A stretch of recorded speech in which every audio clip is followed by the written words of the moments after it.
All right, here's me at the Louvre with Judith slaying Holofernes. I apologize, Davidson. I have a lot to say about this one. Okay, so here's a clear image that I took. This work was completed in Rome, Italy. It is currently in the Louvre in Paris, France, where it's just currently on display. It's typically displayed in Naples. The artist is Artemisia Gentileschi, who's an Italian artist. The medium is oil on canvas. The period is early Baroque, 1612, 1613. It technically depicts an Old Testament scene where Judith, an Israelite, slays the opposing general Holofernes.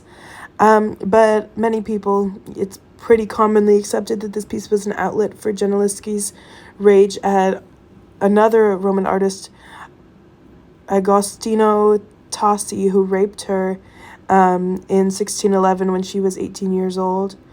It took probably a long time to create. Through x-rays, they actually discovered that she changed some of the positioning on this work multiple times to get it to a place where she was happy with it.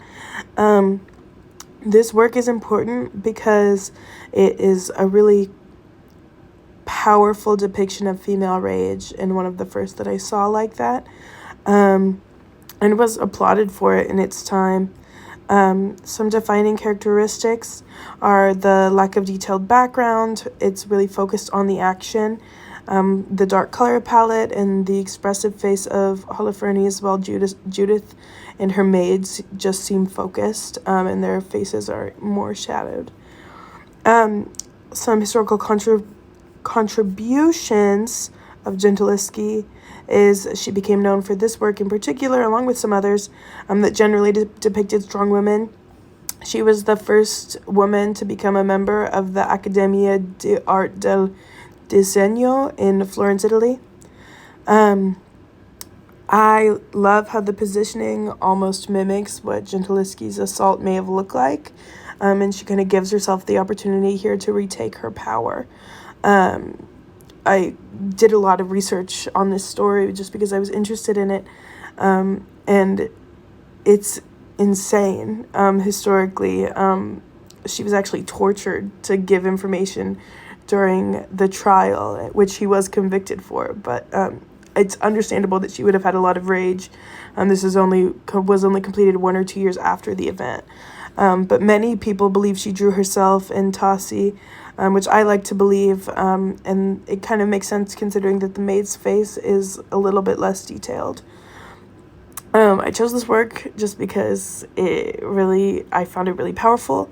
I had a really interesting conversation about it with Addison and Dr. Hale before going into the Uffizi. And so when I saw it, I just got really excited. Compared to other works of the period, it holds a lot of dark dramatic power. The focus is on the action. The Louvre compared it to Caravaggio, and through some research, I found that the artist just mimicked him a lot and mimicked that style.